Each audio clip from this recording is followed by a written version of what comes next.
Carlos Machuca Fuentes, abogado por la Universidad Nacional Mayor de San Marcos, con estudios de maestría en Derecho Constitucional en la Universidad Federico Villarreal, conciliador extrajudicial y árbitro de Derecho, especialista en Derecho Penal y Procesal Penal por el Colegio de Abogados de Lima, curso de postítulo Gestión de Políticas Públicas, organizado por la Universidad del Litoral Santa Fe, Argentina, curso intensivo de maestría en Magistratura de la Facultad de Derecho de la Universidad de Buenos Aires para los miembros del Poder Judicial del Perú en la ciudad de Buenos Aires, Argentina. Autor de diversas ponencias y artículos en revistas especializadas de Derecho, específicamente respecto a la reforma procesal penal. Actualmente es el fiscal adjunto superior penal del Santa, con el tema Alegatos de clausura en el derecho penal. Recibámoslo con fuertes aplausos, por favor. Muy buenas noches con todos. La verdad que el día de hoy me siento muy honrado por esta segunda invitación que me hace la universidad para tratar un tema que quizás es apasionante, sobre todo para los estudiantes de Derecho. Sabemos todos que el proceso penal tiene varias aristas. Sin embargo, en estos últimos años, a ver si nos acomodamos. Aquellos que están atrás pueden pasar un poco para adelante para poder escuchar. Se les puede agradecer. Le decía que el derecho procesal penal ha tenido varias aristas y en estos últimos años, a raíz de la reforma procesal penal, ha aparecido una rama que quizás no era muy difundida, que es el de la litigación oral. No había muchos cursos sobre el tema. Generalmente estábamos, aquellos que habíamos egresado a la universidad, con la suerte algunos de haber seguido un curso de oratoria, pero no había más. Cuando la litigación oral en realidad es un tema en otros países bastante avanzado. De esta suerte tenemos que, cuando se implementa un código procesal penal, nos encontramos con el hecho de que surgen varias interrogantes sobre la actividad de jueces, fiscales y defensores en el proceso penal. Y para entender ello, tenemos que entender también las raíces de la, entre comillas, reforma procesal penal. Lo he sostenido muchas veces en diferentes foros. En el Perú, la reforma procesal penal, a diferencia de otros países, no aparece como una política de Estado, sino aparece como una necesidad. ¿Y cuál es la enorme diferencia entre estos dos temas? Que cuando es política de Estado, es evidente que los actores quedan articulados y sobre todo se destina suficiente presupuesto con el factor tiempo. Eso no ocurrió en nuestro país. Ya estábamos rezagados en el tema de reformas procesales y el Estado no encontró otra solución que imitar el modelo de un país sureño de implementar progresivamente el Código Procesal Penal. Pero aquí había una gran diferencia. Mientras que en el país del sur se había destinado ingentes cantidades de dinero para la reforma, que incluía un recambio generacional de los jueces y la creación del Ministerio Público como órgano de investigación, en el Perú lo que hicimos es amoldar la estructura que teníamos a una reforma procesal penal. Es obvio que los resultados iban a ser totalmente diferentes en ambos casos. Sin embargo, lo resaltante es que cuando se implementa un código procesal penal, llegan a nuestros oídos diferentes conceptos. Y pareciera que el mundo estaba al revés en el proceso.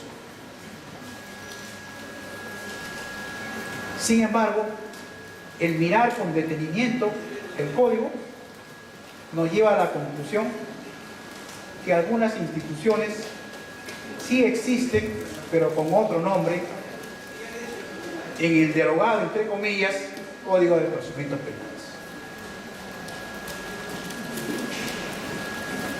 Pero por arte de magia aparecen varios conceptos, sobre todo que se hacían difíciles para los abogados, aquellos que habíamos estudiado con el Código de Procedimientos Penales. Teoría del caso, alegato de apertura, contrainterrogatorio, preguntas sugestivas, alegato de clausura, elevación de actuados, diferentes términos que implementada en la, entre comillas, reforma, se nos hacía difícil de digerir. Y teníamos que dar una mirada a otros sistemas procesales, recabar algunos conceptos para poder entender el tema. Y es así como nuestros expertos nos trajeron ideas de diferentes lugares. Algunos nos trajeron algunos modelos americanos, otros de Chile, otros de Colombia. Algunos habían ido a Puerto Rico. El castellano es el idioma de este Estado asociado de Estados Unidos. Y cada uno traía sus conceptos, sus novedades, la innovación. Pero había un código al cual se le asignaron diferentes interpretaciones. Por eso, señores, y ustedes que son jóvenes y algunos están terminando la universidad, es importante saber esto para darnos cuenta por qué hay tantos matices en la codificación procesal. ¿Por qué hasta el día de hoy no nos hemos puesto de acuerdo cómo debe tramitarse correctamente una prisión preventiva? Hay N acuerdos plenarios, diferentes posiciones. Todos creen tener la razón. Y es que precisamente algunos conceptos no los conocemos o los conocemos vagamente. Por ejemplo, el de sospecha grave para la prisión preventiva, sospecha vehemente, verosimilitud. Y claro, se nos hace cuesta. Y entre los diferentes conceptos que hemos tenido que ver en estos años, aparece el que vamos a hablar el día de hoy, el de los alegatos de clausura. Quizás aquellos que están cursando ya los últimos años de Derecho, ya han llevado Derecho Procesal Penal. ¿Quién no ha llevado Derecho Procesal Penal? A ver, que levante la mano. ¿Alguien que no haya llevado Derecho Procesal Penal? Nadie levantó la mano. Entonces, creo entender que por lo menos tenemos nociones básicas sobre el tema. Sí, pues, los alegatos de clausura aparecen en la codificación procesal. Pero los abogados, que ya tienen muchos años litigando, sobre todo en procesos penales, saben que en los juicios ante los tribunales, sobre todo los juicios ordinarios, el abogado intervenía y hacía su panegírico de defensa de su patrocinado. Por lo tanto, para él no era muy extraño el poder alegar. Claro que con el decreto legislativo 124, el 80% de los procesos se volvieron sumarios. Y eso como que hizo perder un poco el tema de la intervención oral del defensor. Solamente se intervenía oralmente en los juicios ante las salas penales y de casos especialmente graves: homicidio, violación, secuestro. En los demás casos, proceso sumario, el abogado presentaba un escrito de alegatos y terminaba todo con la sentencia. Se apelaba, había una vista de la causa, bueno, se hablaban 5 minutos, porque eso es lo que no dan los tribunales, y no había un ejercicio de la oralidad por parte del defensor.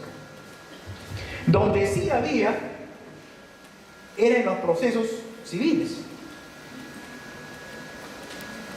Oralidad que lamentablemente se desterró quizás por la práctica jurídica. Cuando se inició la reforma procesal civil en 1993, conocimos por primera vez el sistema de audiencias. Para los que creen que en el proceso penal está la novedad de la audiencia, no. En 1993, con la implementación del Código Procesal Civil, apareció el tema de las audiencias. Lamentablemente, durante el transcurso de los años, esta práctica se fue desterrando y ahora, señores, nuevamente, como sucede con el proceso penal, por obligación debemos implementar la oralidad en los procesos civiles. Y alguien dirá, ¿por qué por obligación? Basta visitar los juzgados para darnos cuenta la enorme carga que tienen en materia civil, que obliga prácticamente a transitar nuevamente por la oralidad. ¿Y para qué? Al igual que el proceso penal, entre comillas, para lograr eficiencia y eficacia. Para eso. Pregunta del millón. En estos 13 años de reforma procesal penal, ¿se ha logrado esa eficiencia y eficacia que se ha pregonado cuando se implementó la reforma? Creo que ustedes tienen la respuesta. Y eso se debe en parte porque cuando ingresa esta, entre comillas, reforma, no todos estábamos preparados.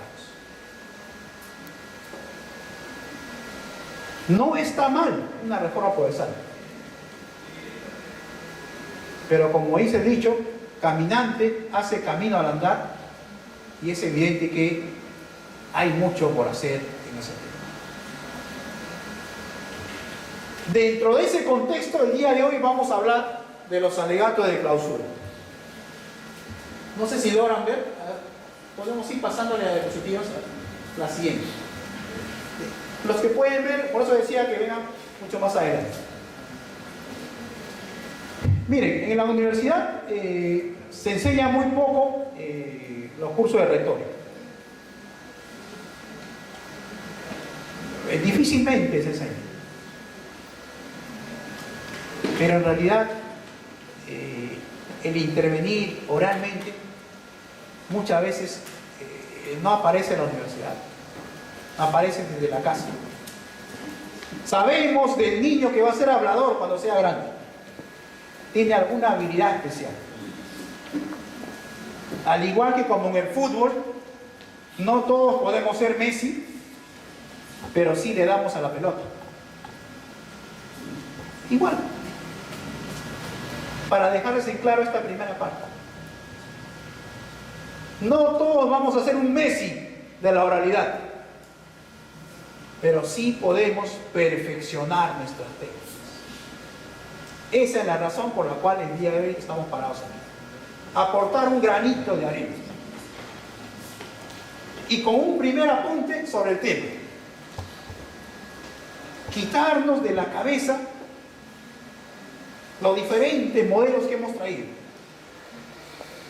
Yo siempre digo lo siguiente: el proceso penal peruano es único. Tiene sus propios matices. ¿Y por qué? Porque nosotros tenemos casi 300 años de cultura escritural. No olvidar que en el Perú estaba la Real Audiencia, es decir, los tribunales más altos de juicio del virreinato en toda América del Sur. Después apareció la Gran Colombia y La Plata. Y esa tradición, ya vamos para el bicentenario, no es tan simple de erradicar. El abogado peruano, en general, es muy afecto a presentar escritos. Tiene una zona de confort aprendida desde la universidad. Para todo es escrito. Y el mundo, el expediente, es su mundo. Por eso decía un abogado antiguo, lo que no está en el expediente no es de este mundo. Entonces, es evidente que la implementación de una reforma iba a pasar por nuestras propias vivencias, que se ha graficado en estos años en la forma como hemos ido trabajando el proceso penal, con sus vicisitudes, incidencias, problemas como el ya harto repetido de la prisión preventiva, la costumbre de dilatar los juicios, lo que los argentinos y españoles llaman chicaneo, que hoy me enfermé como abogado y no vengo, que el imputado no se presenta a la audiencia. Tenemos nuestras particularidades. Cuando alguien soñó que el código iba a resolver en 2 días los procesos o en un mes, evidentemente no contó con nuestra realidad. Por lo tanto, el proceso penal peruano es único. Y en estos temas también tiene sus matices. ¿Cómo nos enfocamos en el tema de las alegaciones? ¿Qué cosa es alegar? Alegar, señores, no es otra cosa que esgrimir buenas razones. Así es simple. Y el alegato viene desde Grecia, Roma y toda la cultura latina que empleaba este sistema. Por lo tanto, cuando alegamos, esgrimimos buenas razones. Nuestra norma procesal identifica 2 estaciones para alegar, que son los alegatos de apertura y los alegatos de clausura. Muy brevemente, en cuanto al alegato de apertura, de que no es el tema, no es otra cosa que decir cuál es nuestra posición respecto al caso. Nuestro alegato de apertura no debe durar más de 30 segundos. Lo repito y lo digo varias veces. ¿Qué cosa quiero yo del juicio? Nada más. Para los jóvenes que están escuchando. Porque siempre tenemos los mismos problemas en los juicios orales. ¿Cuál es mi posición? ¿Quiero que sea absuelto por duda razonable? ¿Quiero que sea absuelto por insuficiencia probatoria? ¿O quiero que se le reduzca la pena? Y en 10 segundos puedo decir una frase contradictoria a la posición del fiscal. Eso es el alegato de apertura. Sin embargo, a diferencia de nuestro alegato de apertura, el alegato de clausura sí es la parte estelar del proceso penal, del juicio oral. Es el estadio donde el abogado va a emplear sus mejores armas en procura de lograr lo mejor para su cliente. Y alguien puede decir, lo mejor tiene que ser la absolución, doctor. Puede ser. Puede ser una condena menor. Puede ser una sentencia absolutoria con condena civil. Pero qué duda cabe, el abogado debe emplear sus mejores armas en esta parte final. A ver, vamos a seguir. Siguiente.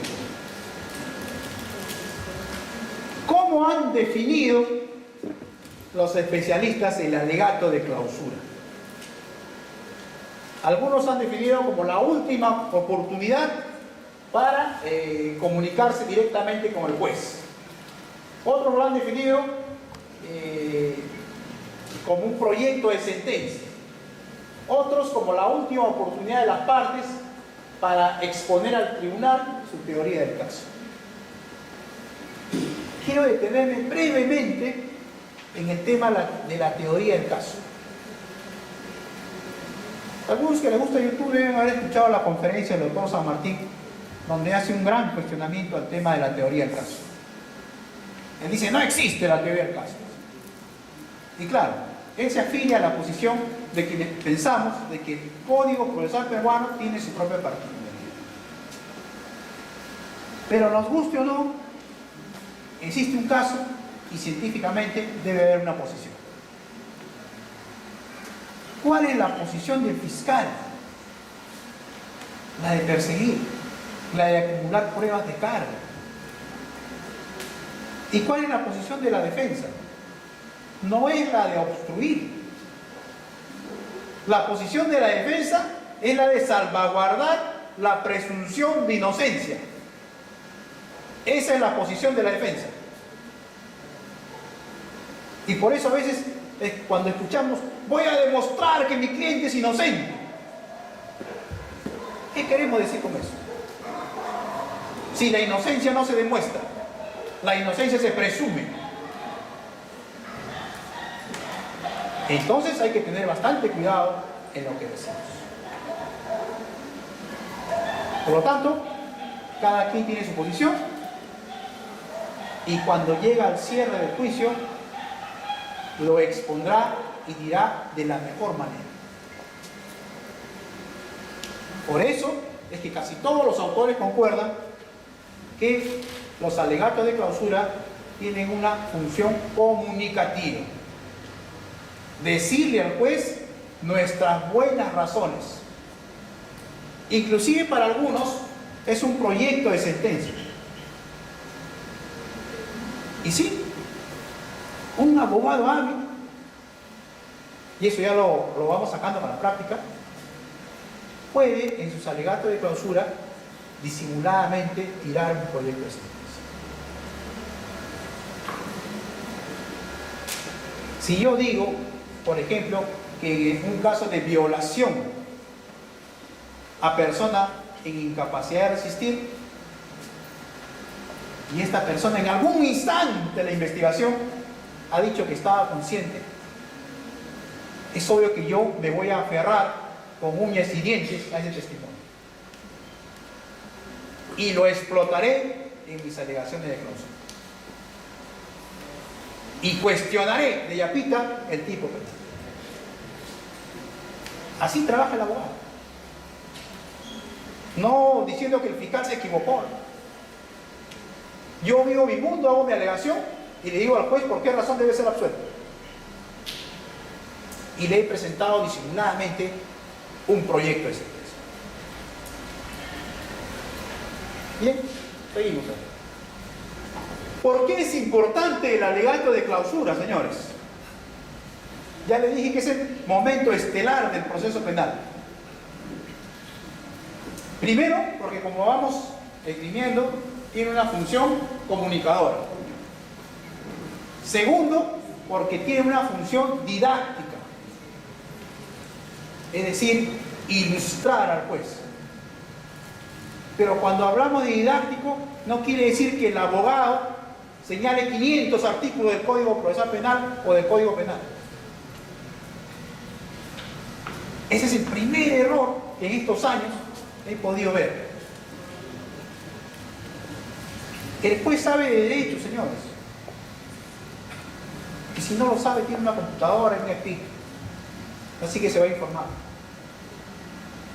¿Qué querrá escuchar nuestro juez en los alegatos de clausura? Si yo, por ejemplo, he defendido a una persona por el delito de robo, hay un video, mi patrocinado sale de espalda, no se le visualiza, pero en la diligencia de reconocimiento de rueda los indicaron. ¿Qué podría hacer yo? ¿Cómo cerraría mis alegatos de clausura? El abogado debe ir al fin.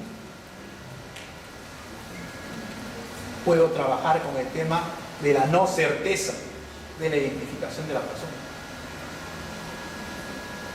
No decir el fiscal investigó mal,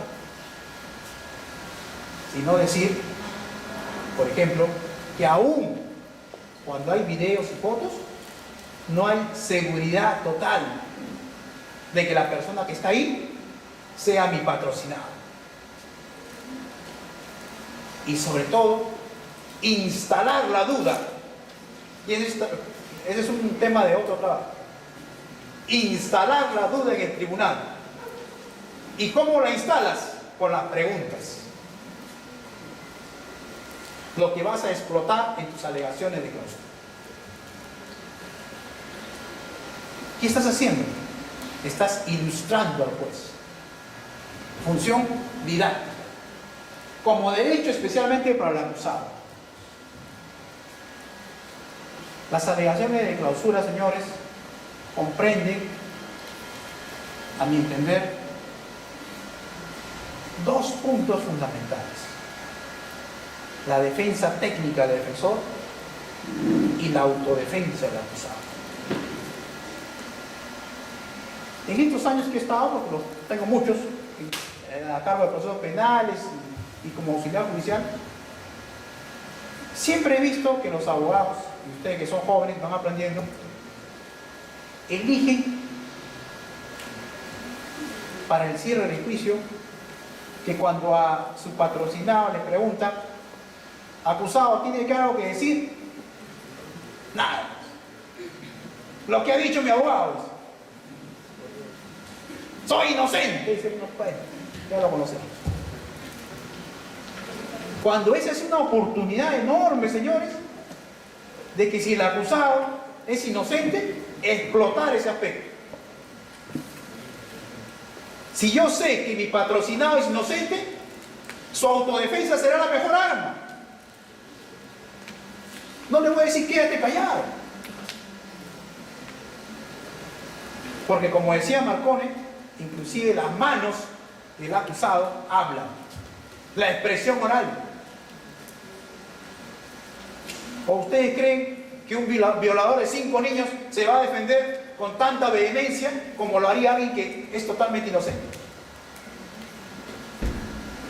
El inocente reclama, protesta. En su rostro se ve la desesperación de la posibilidad de ser condenado. En cambio, el culpable se hace loco. Mira para acá, mira. Entonces yo digo, ¿por qué no explotar eso? ¿Por qué no dar la oportunidad que nuestro patrocinado en esa última parte diga lo esencial que tiene que decir? ¿Por qué decirle quédate callado? Yo te voy a defender. ¿Y si te equivocas? Una vez, en unas alegaciones tuve la oportunidad de ver de que el acusado sabía más que el abogado. Terminar el juicio, qué mal lo eres defendiendo. Amigos que vamos a ser abogados, no nos expongamos a eso. Los clientes cada día están más despiertos. Saben más, leen mucho más, ven el noticiero todos los días. No les podemos engañar. La abogacía es una carrera linda, pero hay que ponerle pasión. Sobre todo a aquellos que les gusta el derecho penal. Si no, hay muchas opciones. ¿Y saben por qué? Porque cuando defendemos una persona, defendemos una vida. Estamos como el medio. Eso es muy importante tener en cuenta. Y luego, las alegaciones también son una garantía de la administración de justicia. ¿Qué dice la Constitución? Nos garantiza el debido proceso y la tutela jurisdiccional. ¿Cómo se cumple el debido proceso? 1, garantizando el derecho al contradictorio. Y 2, dándole la oportunidad a quien está procesado de poder hacer una defensa correcta. Si no, no se cumple esa garantía. Por lo tanto, esa función también tiene el alegato de clausura. Seguimos.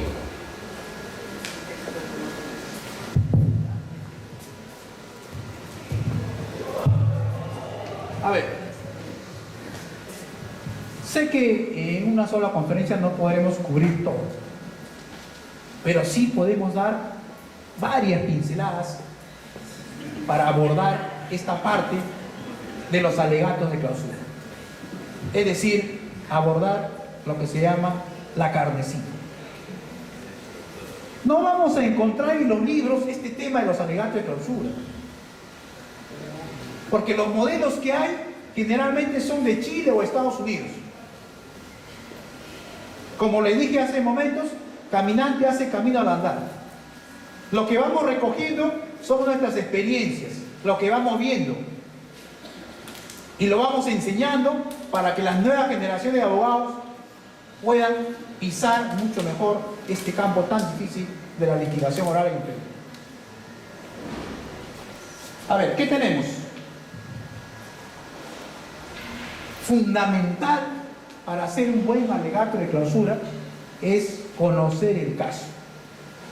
Recomendación: si tú eres abogado y no conoces el caso, mejor no lo tomes. Así de simple. Porque podrías causar una desgracia. Ya se acabó esa costumbre de que cuando alguien se acerca y dice, yo te defiendo, dice, firma acá, ya no, señores. Eso no puede pasar. Un abogado no puede ir más indefenso que el cliente al juicio. Si no, no lo toma. Y sobre todo porque nosotros abogados, y recuerden los muchachos, jugamos nuestro prestigio. Si yo hoy defiendo mal, suponga, vamos a hacer un ejemplo. Defiendo a la chica más linda de este barrio y la defendí mal. ¿Qué cree que va a decir la chica?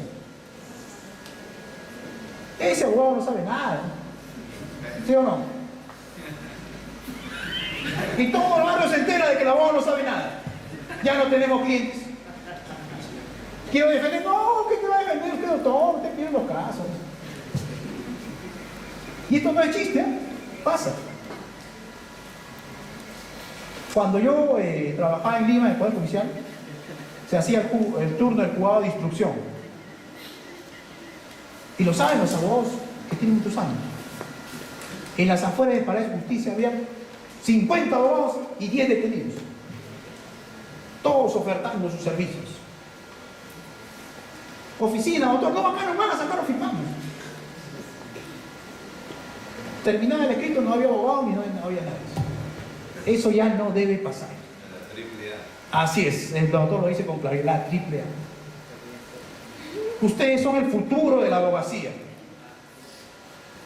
Y no es que no haya trabajo, sino que tenemos que ser eficientes. ¿Y eso cómo lo hacemos? Estudiando, aprendiendo, escuchando. Si no, cada día, como decía un pensador famoso, Couture, seremos menos abogados. Esta es una competencia cruel donde el aprendizaje es básico. Entonces, primera regla básica: para yo llegar a la parte final del proceso y hacer un buen alegato de clausura, tengo que conocer el caso. Si no lo conozco, mejor no lo asumo. ¿Y por qué le digo esto?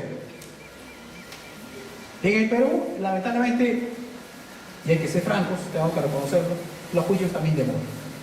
Sobre todo en la fase del juicio oral. ¿Y qué resulta? Que generalmente a veces, y ocurre, los abogados lo saben por experiencia, a veces hay desavenencias con los clientes. Si el cliente dice, doctor, me parece que usted ya no debe llevar mi caso. Ya interrogamos 2 testigos y esos 2 testigos le han dado de alma al acusado y su familia dice, mira, están que te matan ahí los testigos. ¿Para qué van a seguir con ese abogado? Lo vuelan al abogado. Y entonces buscan a otro abogado. El error más grande es aceptar sin enterarse bien. Porque te expones a 2 cosas. La primera, que no lo vas a defender como quisieras. Estás en un juicio oral. Hay plazos muy cortitos. Y segundo, que de repente tu apuro te puede jugar una mala pasada. Y de yapa te puedes encontrar con un juez que va a desnudar tus falencias. Entonces, si asumimos un caso, hay que prepararnos bien. Un estudio de día y noche para poder defenderme. Sobre todo en esta parte final. Pido mis audios, mis videos, pero afronto la parte final bien preparada. Si no, es difícil. Segundo, conocer al juez y al fiscal.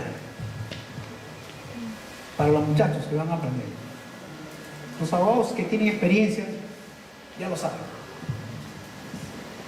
Así como los jueces conocemos a los abogados o los fiscales conocemos a los abogados, igual los abogados conocen a los jueces. Ya saben de qué pie cojean, no motivan bien, son muy arbitrarios, etc. Conocer. Si no tengo esta regla en la cabeza, es difícil litigar, por lo menos exitosamente. Hay jueces que les gusta preguntar bastante, otros no, otros quieren síntesis, lo preciso. Tenemos que adaptarnos. En igual sentido con el fiscal. Le gusta pedir prisión preventiva al fiscal. Tenemos que estar alerta. Nunca pide comparecencia. Ah, no, hay que estar mosca con este fiscal. Me tengo que pulir en esa audiencia. Luego tenemos la presencia del cliente. Muchas veces en la fase final los abogados no llevan al cliente. No vaya, y de repente te dan prisión en ese acto. No puede ser. No vaya, no va el cliente. No vaya, pero espérame afuera porque yo necesito mis honorarios. Si no te veo afuera, yo digo que, ¿sabes qué? Estoy mal. Así es. Entonces, ¿por qué no presentarlo? Como le decía, al final del juicio, el abogado fiscal y juez saben más o menos qué va a pasar. Porque ya estamos terminando.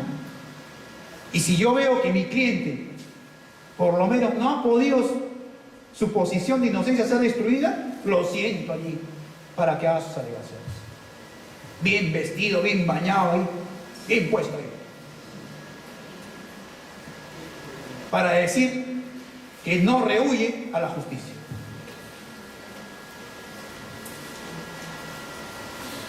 Lo que decía, pulcritud en la presentación. Incluso para el abogado. Y nos ha pasado, yo le digo porque ha pasado experiencia, por el apuro. Uno llega, señor fiscal, su medalla. ¿Dónde está la medalla? A pedir la dispensa. Y bueno, te la van a dar inclusive al abogado. Pero ¿qué pasa si el juez te dice, ya es la segunda vez que usted no trae medalla?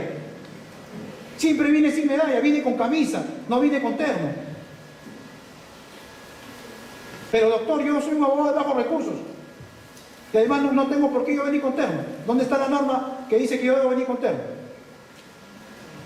Y me enfrasco en una discusión con el juez.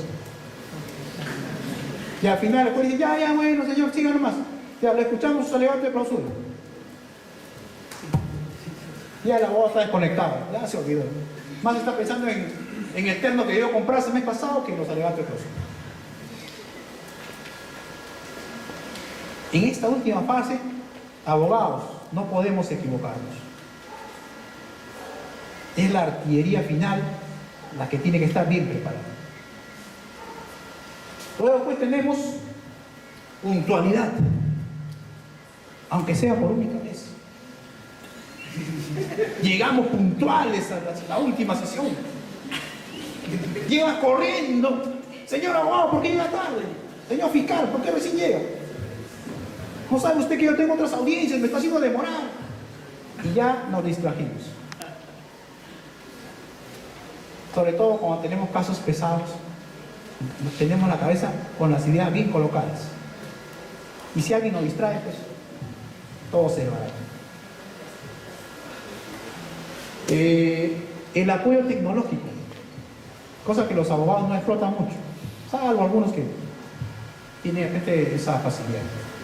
No le tengamos miedo a la tecnología. Va a llegar el día en que nuestras alegaciones inclusive lo hagamos con maquetas 3D. ¿Por qué tenerle miedo? Fotos, lo que haya.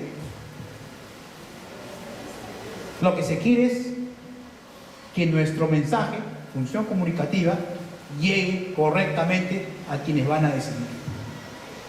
No hay que tenerle miedo a la tecnología. Nuestro PowerPoint bien puesto.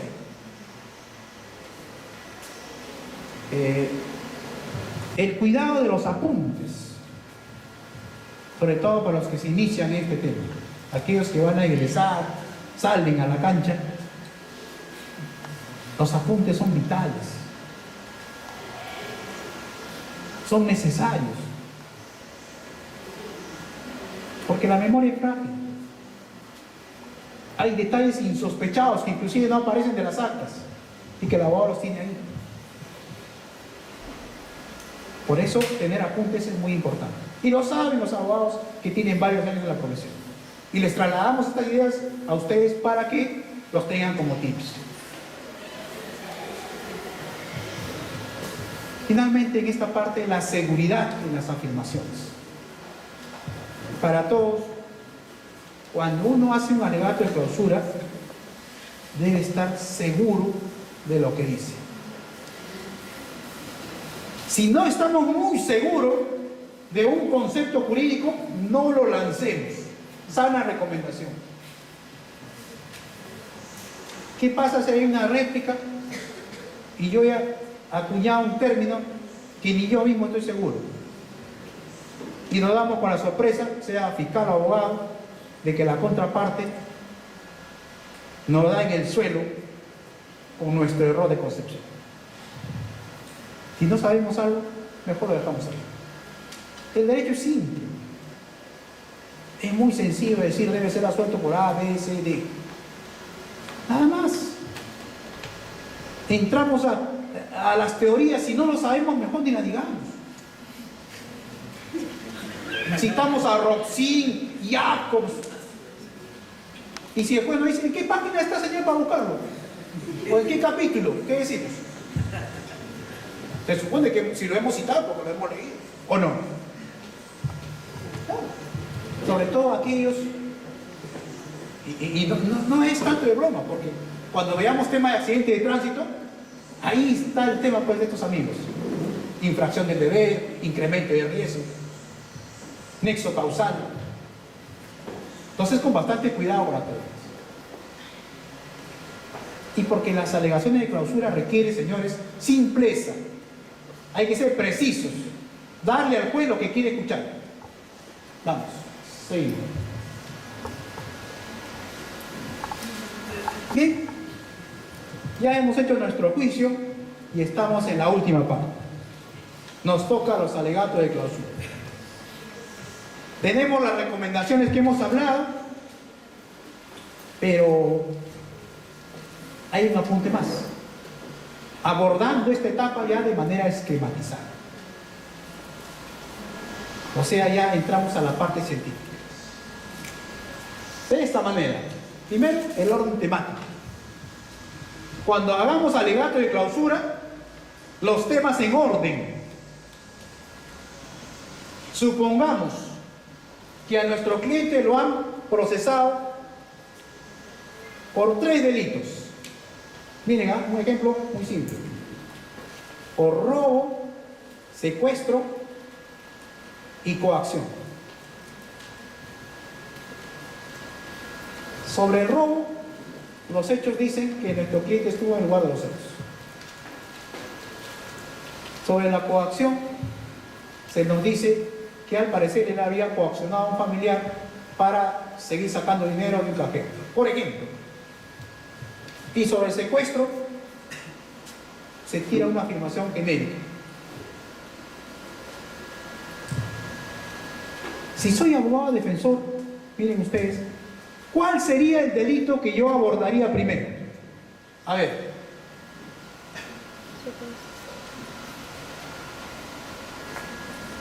Tenemos 3 delitos. ¿Cuál toco primero? Toco el secuestro, porque es el delito sobre el cual hay una evidente debilidad en la Fiscalía. Arranco con fuerza contradiciendo ese tema. Y dejo para el final el delito donde nuestro patrocinado está en zigzag, que sería el de robo. Por eso un orden temático es muy importante. Sobre todo cuando hay acusación alternativa. Cuando el fiscal, por ejemplo, y lo permite la ley, ha hecho una ampliación de su acusación. Muy interesante el orden temático. El orden cronológico, sobre todo en los delitos continuados. No podemos equivocarnos en las fechas. Eso lo tenemos que tener bien estampado, y para eso los apuntes son muy importantes. La cronología. Y si el fiscal se equivoca o el defensor, ahí estamos para hacer recordar al juez la cronología. Los supuestos jurídicos, como lo dije al inicio, claros. No le vamos a enseñar al juez de derecho, pero al pan pan, al vino vino. Lo preciso. ¿Se cumple o no los presupuestos? Igual para el fiscal. Tenemos a veces el problema de que se habla demasiado sobre un tema jurídico cuando el supuesto es muy simple. Y si el defensor es avisado, evidentemente va a contradecir. Y finalmente, el cierre de las alegaciones.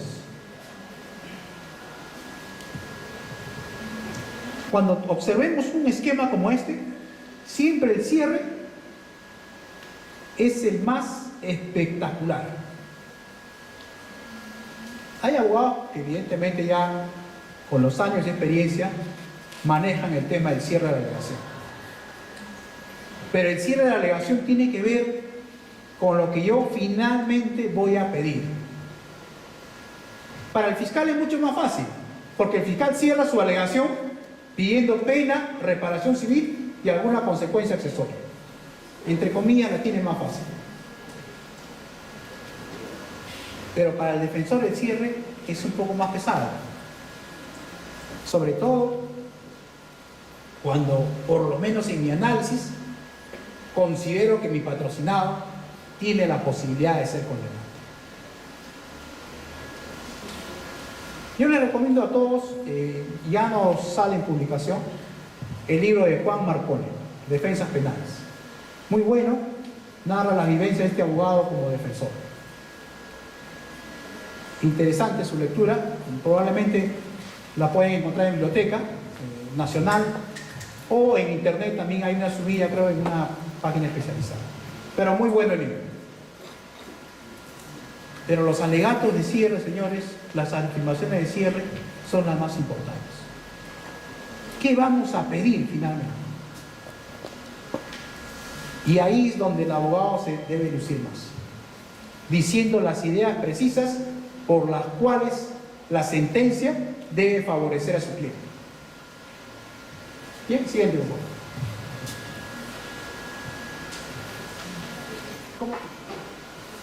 Primer tip y muy importante, dirigirse al juez en forma directa. Siempre miremos al juez. Siempre, siempre. Esa mala costumbre de que cuando yo hago mis alegatos de clausura y los miro al fiscal, ya tiene que desaparecer. El fiscal no va a sentenciar. El fiscal es mi contraparte. Nos interesa comunicar al juez nuestro mensaje. El énfasis del inicio, que se va aprendiendo con la práctica. Dicen los entendidos de que en los alegatos de clausura el primer minuto es vital. Es como un mensaje fuerte que yo envío al juzgador respecto de lo que yo quiero como corolario del proceso. Podría decir, por ejemplo, en este proceso penal no se ha podido demostrar, más allá de toda duda razonable, la responsabilidad del patrocinado. Una buena frase para iniciar. Porque eso ayuda a levantar la atención de los jueces. El control del tiempo. Esto, por ejemplo, es una particularidad nuestra. Si los abogados saben que cuando van a diligencias o alguna situación especial del juicio, planteo una excepción. 3 minutos, señor, paso fundamental. Me voy a la Corte Suprema. Vista la causa, 5 minutos. Se acaban los 5 minutos. Señor, ¿ya terminó? ¿Ya? El control de tiempo es muy importante. Por eso le decía, conocer al juez. Si sabemos que el juez controla el tiempo, tenemos que manejar el tiempo.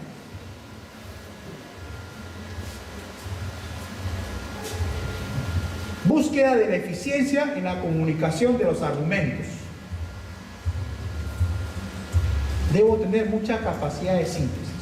Se va aprendiendo con la experiencia, pero cuando uno comienza, siempre debe ser preciso en sus afirmaciones. Si hay que enumerar alguna prueba, hay que hacerla con precisión, sobre todo en los alegatos de clausura.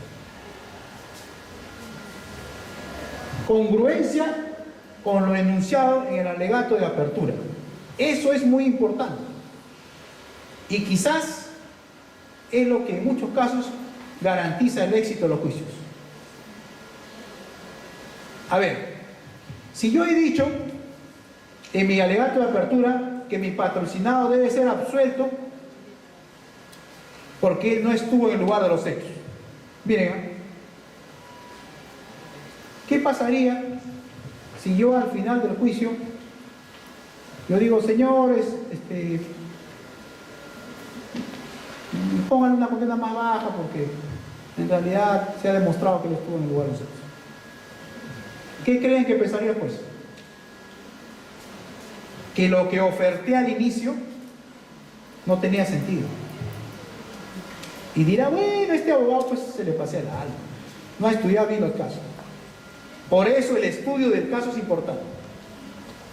Pero qué distinto es decir, si yo dije que mi patrocinado no estuvo en el lugar de los hechos, cierre con mi clausura diciendo, no se ha podido demostrar que Perico Los Palotes estaba el día del robo. Y podrán salir 1000 testigos, pero ninguno podrá decir que él estuvo allí. Y los que hay son de oídas, porque le contaron o le dijeron. Por lo tanto, se impone, como ofrecimos al principio, su absolución. ¿Y absolución por qué? ¿Por duda? Por falta de pruebas. Entonces nuestro juez dice, este señor ha sido coherente con lo que ha pedido el juez. Y evidentemente el caso está muy sólido, difícilmente nos podrá.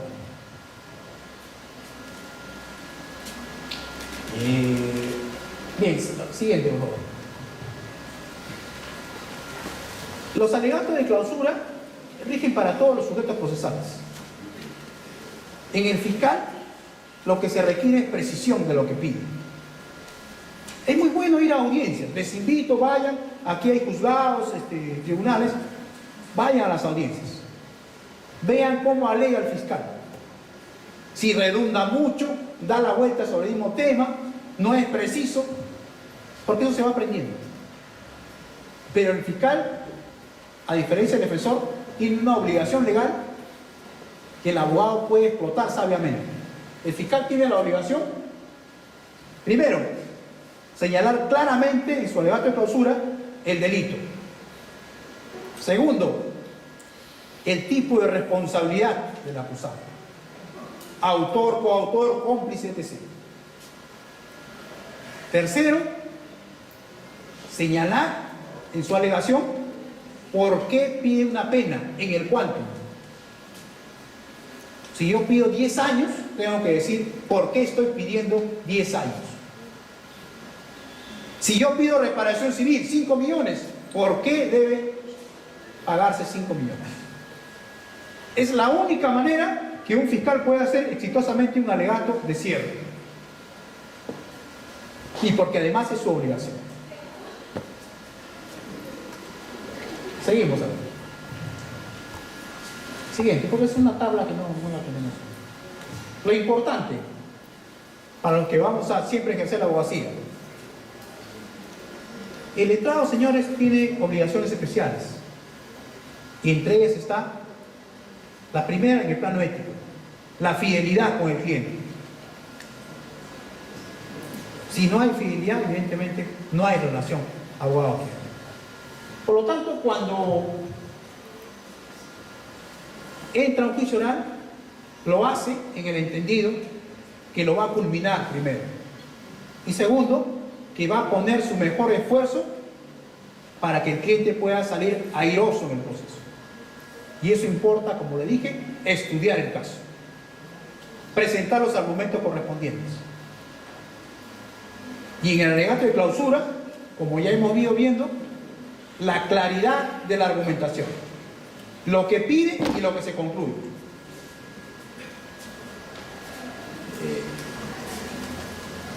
Y además, no perder de vista, señores, que el abogado es un defensor de causas justas. Eso debemos tenerlo siempre en la cabeza, porque está en la estrellita que guía a nuestro colegio de abogados. Siguiente, por favor. El tercero civil y el actor civil también tienen alegatos de clausura antes de la última palabra del imputado. No siempre vamos a defender a imputados. En algunas ocasiones vamos a defender de repente a los agraviados. Y a veces nuestra obligación de defensor del agraviado es mucho más fuerte que la de defensor del imputado. Sobre todo en casos que tienen que ver con crímenes, feminicidio, violación sexual. Y es evidente que el abogado aquí tiene que poner su mejor esfuerzo. Debe ser un elemento que coadyuva al fiscal para lograr el éxito del proceso, si es que hay una tesis condenatoria. Y en cuanto al tercero civil, evidentemente tiene que ver con la intervención de terceros que coadyuven en la reparación civil. También las alegaciones de estas personas tienen que respetar el principio de coherencia. El tercero civil no puede entrar a estar hablando del tema del delito. El tercero civil habla solamente en lo que respecta a la reparación civil y su intromisión o extromisión en el tema de la reparación. No le cabe otro argumento. Siguiente. Ya para ir cerrando esta conferencia, se tiene el tema de la autodefensa. Y me quiero detener brevemente aquí porque una de las cosas que se ha vuelto costumbre con nuestra reforma procesal es el tema de la actuación del imputado. Hay un dicho que dice, un dicho bíblico, la verdad os liberará. Sin embargo, cuando tenemos los procesos penales, es muy común observar que el primer consejo que se le hace al imputado es que guarde silencio. Siempre se le dice guarde silencio. Evidentemente este es un derecho, nadie lo niega. Está basado con el tema de la no autoincriminación. Pero a nivel de litigación, señores, quizás el guardar silencio no puede ser provechoso. Y ese es un tema que queda exclusivamente para el abogado. De repente es más conveniente que él declare con las instrucciones que dé el abogado. O de repente no es conveniente. De repente es conveniente que haga su autodefensa. Y cuando lo ve así, el abogado debe preparar a su cliente para la autodefensa. Sí o sí con el juez. Voz apropiada. No gritar, pero ser precisos. Lenguaje corporal. Muchos abogados tienen la costumbre de alegar sentados. Y a veces, de repente, por un tema práctico, por los apuntes. Ya se ha perdido casi la costumbre de alegar de pie. ¿Cuál sería la primera impresión que tendría un juez cuando un abogado alega de pie? Primero, autosuficiencia. Segundo, seguridad. Tercero, conocimiento. Si ustedes fueran jueces y un abogado alega de pie, lo primero que van a pensar, que seguro está este señor de la defensa de su patrocinador. Así que si podemos alegar de pie, no tengamos miedo. No se nos van a caer los apuntes.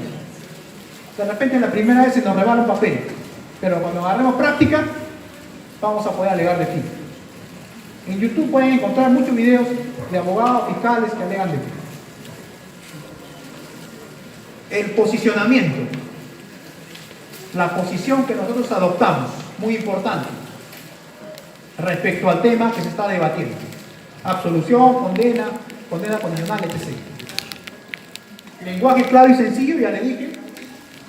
Frases cortas, ritmo de exposición y pausas. Generalmente en esta última parte, señores,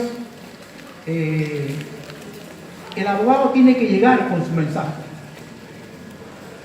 Y a veces sucede que el mensaje no está llegando de forma apropiada. Y lo saben los abogados que litigan. Estoy haciendo mis alegatos y el juez está contestando el teléfono. Estoy haciendo mis alegatos y el juez se durmió. Estoy haciendo mis alegatos, uno de los tres jueces salió al baño. Por X razones que son razonables. Irrespetables porque de repente hay una emergencia, sea médica, personal. Pero yo tengo el deber de hacerme escuchar. Para eso están las pausas. Está el énfasis, para enfatizar lo que quiero decir. Y si siento que no me están escuchando, callo un momento y espero que se normalice para seguir hablando. Lo importante es que mi mensaje llegue a las personas que deben decidir sobre la suerte de mi patrocinador. Siguiente, por favor. Bueno, muy breve nada más, no se ve bien esta parte. Es evidente que las alegaciones de clausura son la parte más importante en esta fase del proceso penal, puesto que permiten al defensor y al fiscal comunicar ideas. Por lo tanto, hay que abordarla con seriedad, pero sobre todo, para los que nos iniciamos en la abogacía o estamos estudiando, siempre prepararnos, señores, en la buena dicción. El futuro del proceso, sea penal, civil o laboral, es la oralidad. Es el sistema de audiencia. Por lo tanto, preparémonos para ello. Entrenamos nuestros alegatos, inclusive hay escuelas de litigación, talleres de litigación. Yo sé que la universidad conoce estos temas, pero hay que prepararnos. Espero que estas sencillas palabras hayan servido de utilidad y pueda también, para la redundancia, servir su quehacer diario. Muchas gracias. Muchas gracias, doctor Torrón Machuca. Si hubiese, por favor, para la certificación correspondiente. Antes de que se retiren, por favor, vamos a sortear 2 libros y además las palabras del ciclo de un representante del ciclo que ya se va a retirar. Por favor, aún no se retiren. Buenas noches a todos. Doctor, agradecerle su presencia acá en la Universidad Nacional de Barranca. Es un grato honor tenerlo. Gracias por su gran aporte académico acá, pues, a la juventud estudiantil, ¿no? Que está, pues, ávida siempre por aprender. Gracias, chicos, también a ustedes por tener la capacidad de escucha. Gracias a todos ustedes porque sé que a veces es un poquito complicado estar atentos, Les agradezco a todos ustedes, de verdad, lo ordenaditos y los atentos que han estado. Muchas gracias. Doctor, agradecerle en nombre de todos nosotros, muchas gracias por su participación. Esperemos tenerlo más adelante.